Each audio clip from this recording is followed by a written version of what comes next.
What about you, everybody? As you can tell by the introduction there, we're at the Ulster American Folk Park, and me and Christopher, the son, is going to take a wee walk around, and I've never been here before myself, so it'll be interesting to see. Take a wee trip along with us.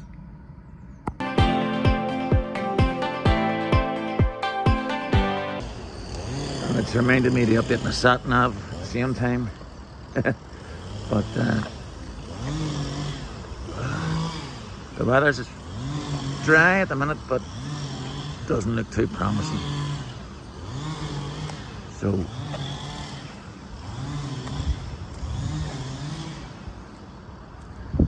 what's this here? Okay. If you just want to pause that video, guys, and have a good read of that.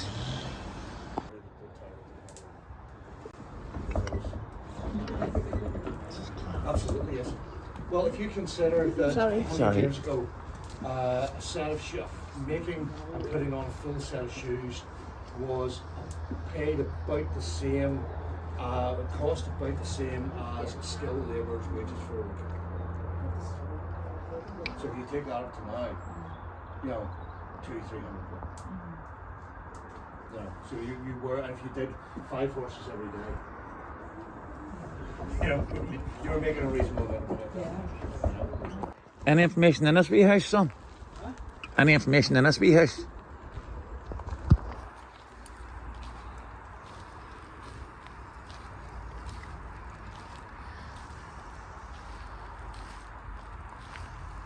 Weaver's Cottage. Weaver's Cottage. Ah, makes sense. Now, I'm 6'2". The son's 6'3". Cop a load of this. Oh, hello, miss. How are you? Hello.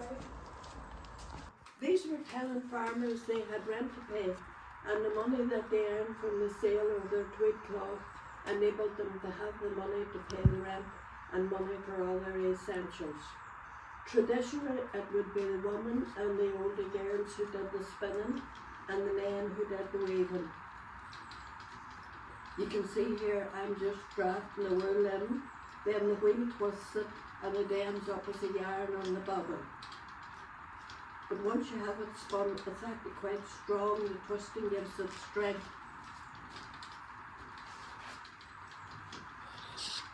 That's amazing.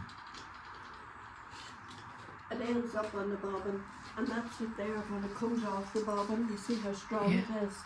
That would be then taken next door to the hand loom to be woven up into tweed cloth that they would sell. This tweed cloth was sold to be made up into skirts and jackets and trousers and cloaks. It was warm in the winter, reasonably cool in the summer, but very hard wearing. If you had a skirt or a jacket made out of that, you could expect a lot of wear out of it. That's crazy. And traditionally it was the women and girls doing the spinning and the men doing the weaving. If they dyed the yarn, it dyed it after it was spun, just using natural vegetation. Plants, berries, herbs, catkins, gorse and so on to get the different colours. And that would be done here in the home as well. Next door you'll see the hand loom with the web of cloth on it. Traditionally it was the men doing the weaving. It was quite heavy work. There were some women weavers, but by and large men. The furthest room down was the bedroom, and the family would share a bedroom, but younger children would sleep in a settle bed. That seat would fold out at night time. Inside there was a chaff or a straw mattress, and that was dropped up. You could have 3 or 4 young children sleeping there at night time, and then it folded back up as a seat during the day. That's called a settle bed. That's class. Thank you so much, miss. Okay. I really appreciate that.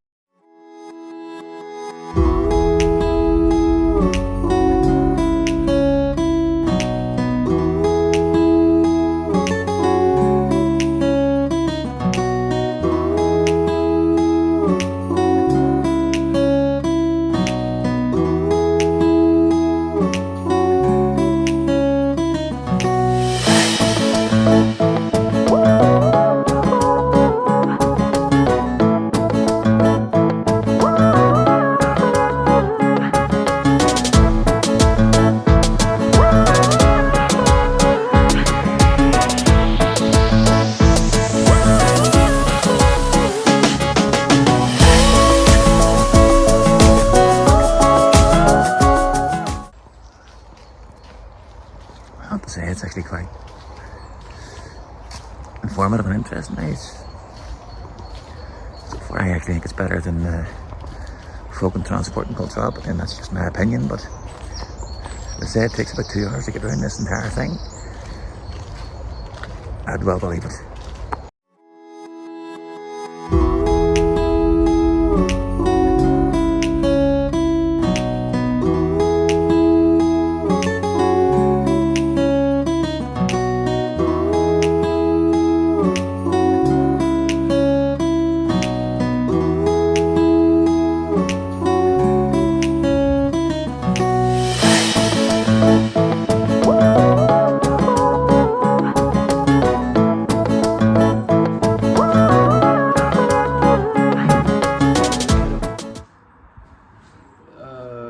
Replica of the Mountjoy Presbyterian Church, Okay. 1700s. Wow.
Cottage. Okay, you just want to pause the video there, get a good read.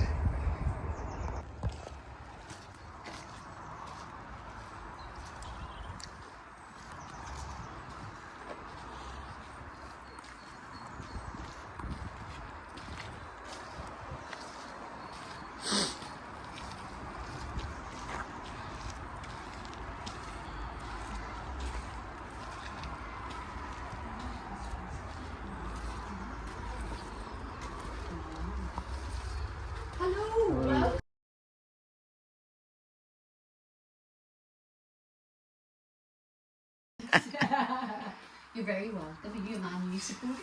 Yeah. He'd kill me if I wasn't. Rents, and these are the driving factors that sent.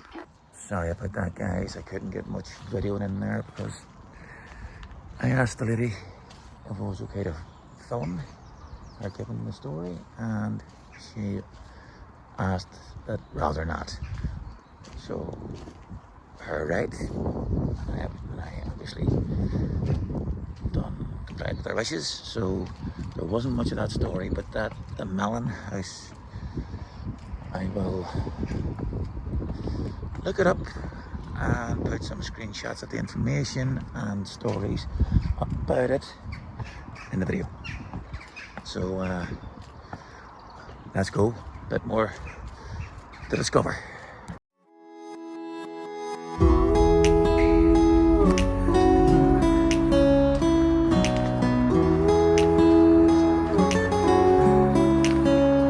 Must have been a schoolhouse, had they been? Huh? Mass house. Oh, close. Joking by the way.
house, the boyhood home of John Joseph Hughes. Carefully moved from County Monaghan. Monaghan. Okay. Born in America in 1817, was given to Catholic Archbishop. Catholic Archbishop. Okay. Wow.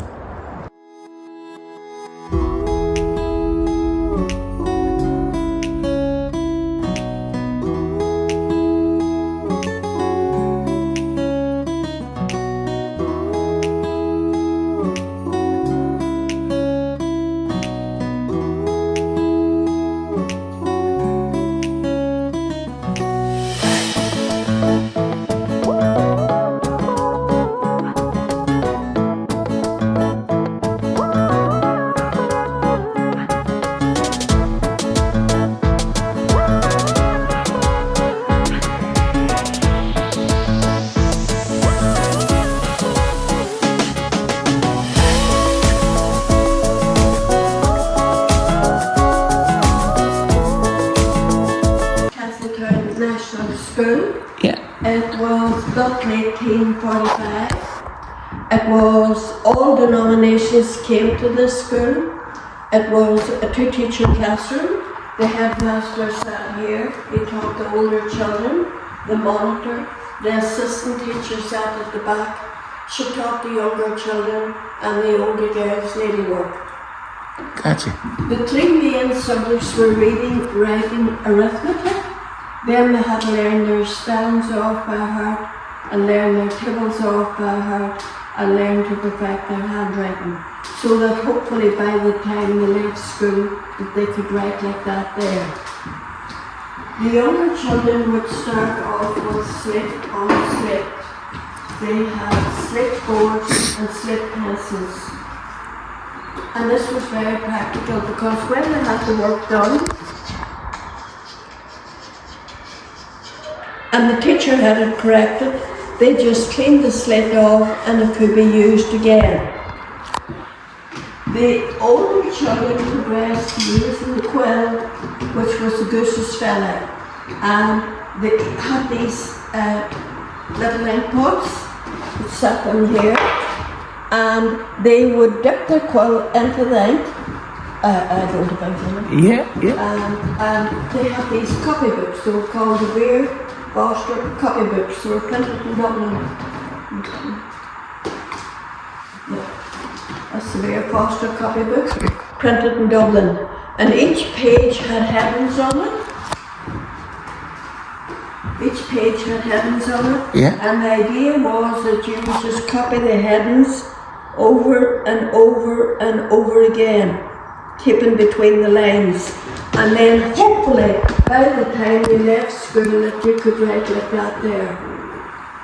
Good handwriting was considered very important. Oh, 100%.